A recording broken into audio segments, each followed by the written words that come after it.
Com o que se faz o melhor substrato, tá? Com o que eu faço e como eu faço.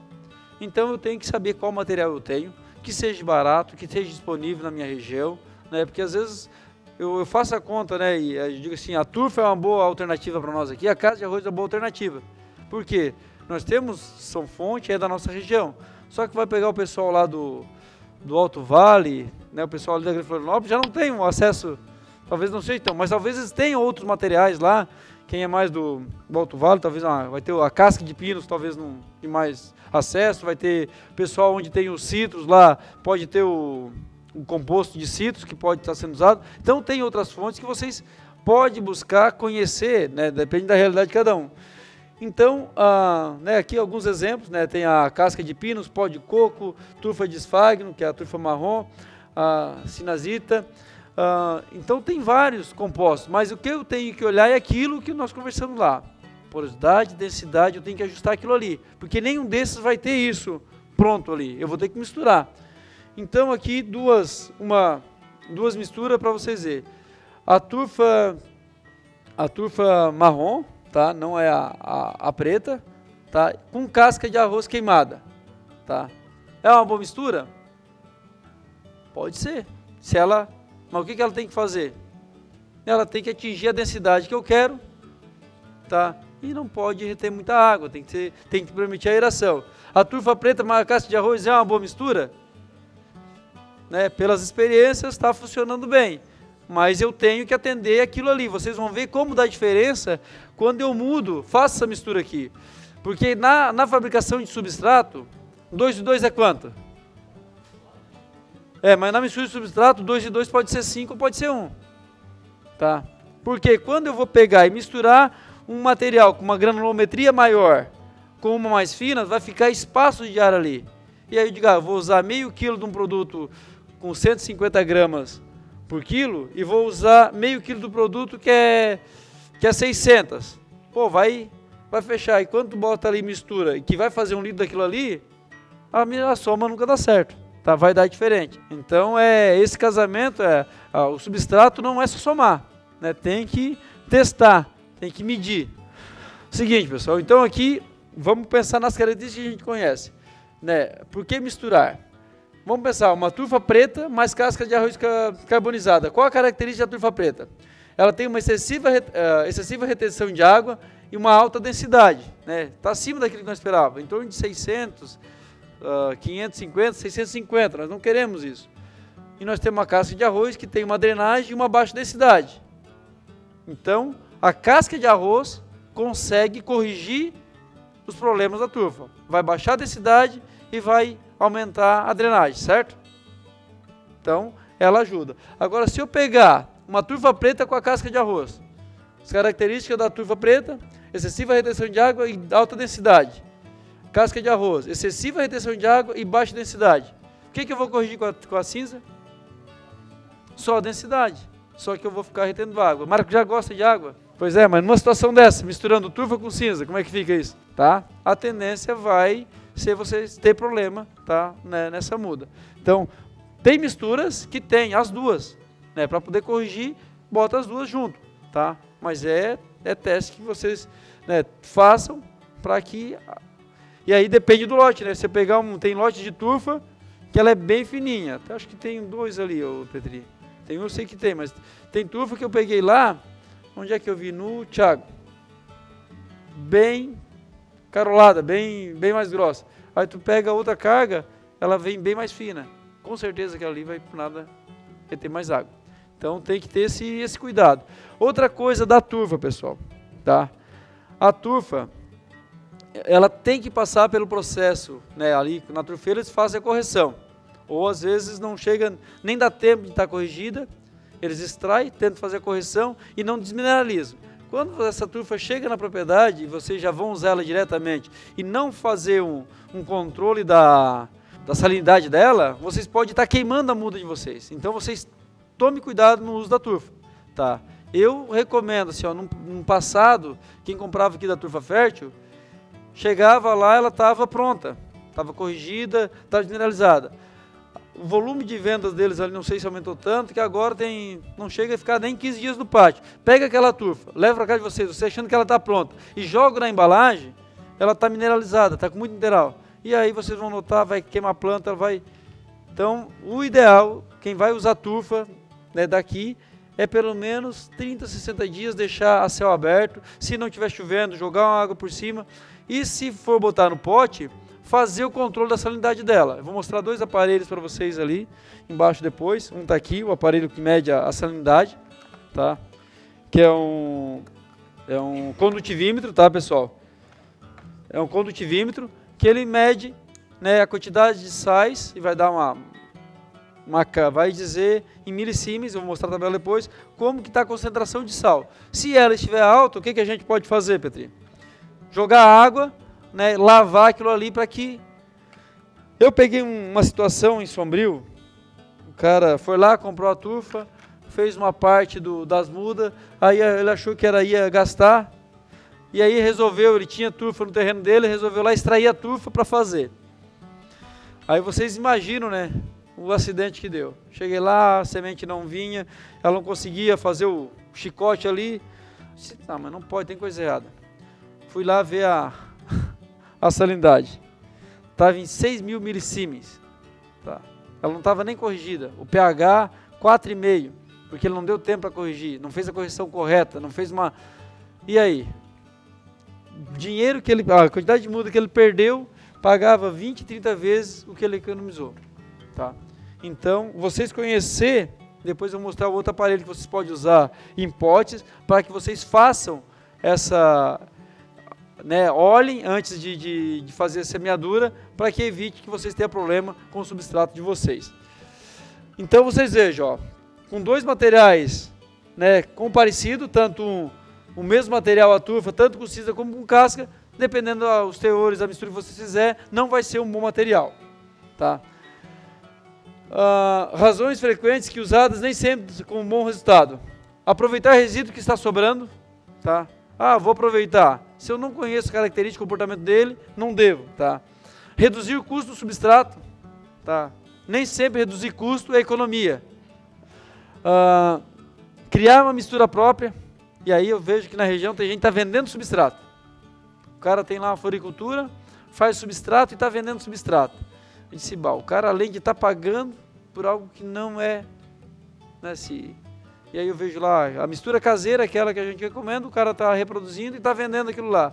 E aí cheguei lá no viveiro, mas está dando doença, não sei o que, cara, mas está molhado demais. Não, mas faz 3 dias que eu não molho. Tá.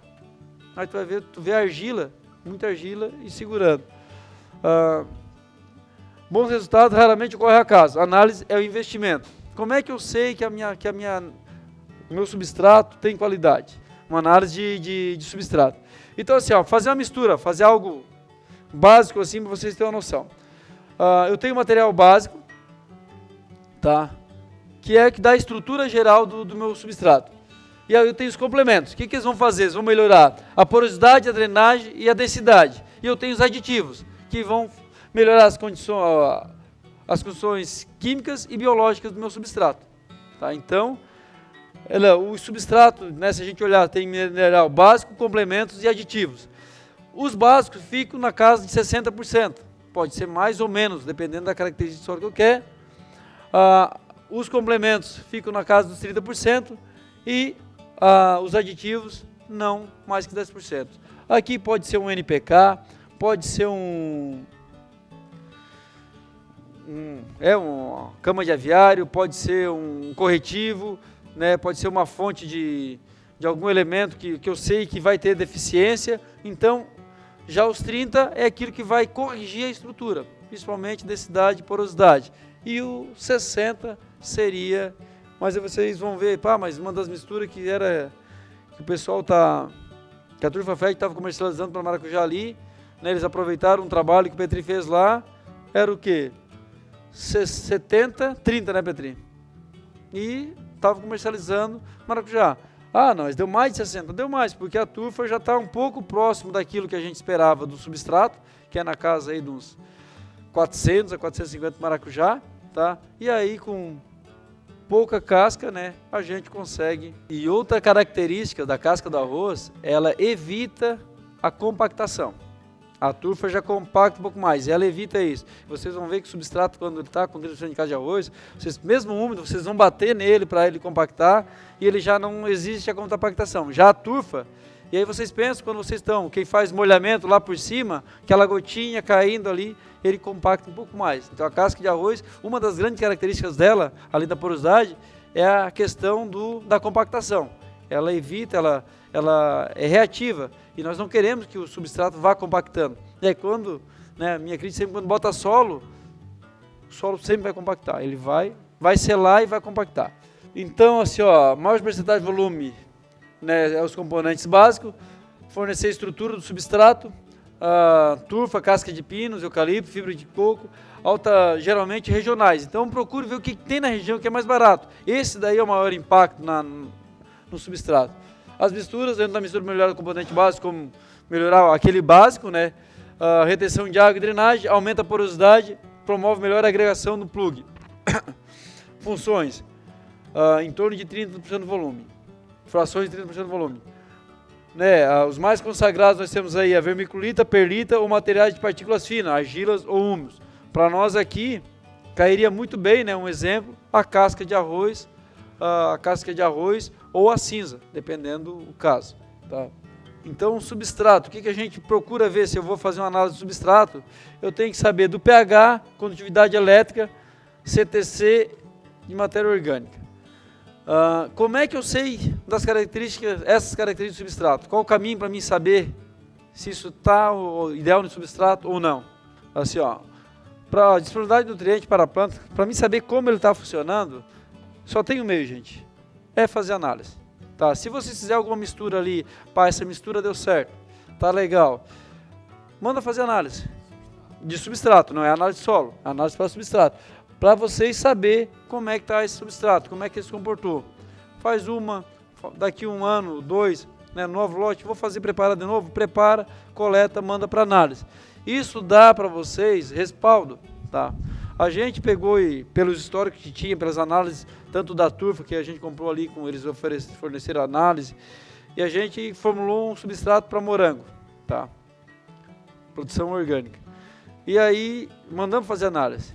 Olha, o comportamento dele, olhando o comportamento agora, manteve pH, tudo, produtividade que ele está tendo, pô, ficou um baita substrato. Mas agora vamos estar formulando outro agora para outra estufa, vamos fazer análise de novo. Por quê? A gente está percebendo que a turfa que chegou não está tão igual. E aí, antes de botar a muda, a gente se tiver que corrigir, vai ter que corrigir antes, não pode deixar. Tá? Então, assim, ó, o pH ideal para substrato é entre 5 e 4 e 6, tá?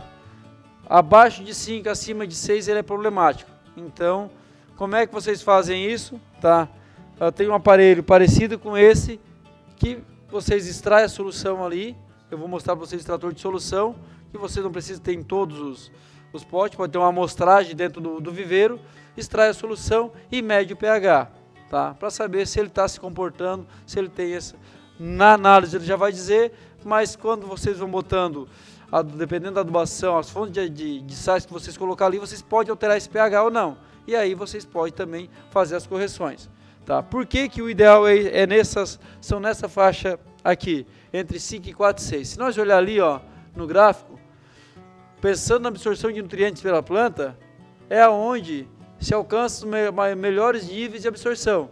Quando a gente passa de 6, vocês vão ver que alguns a planta deixa de absorver, tá? E outros são absorvidos em maior quantidade. Então, o que a gente quer é uma faixa que essa absorção seja o mais equilibrada possível, tá? A salinidade é medida pela condutividade elétrica, é esse aparelho, tem vários modelos, tá?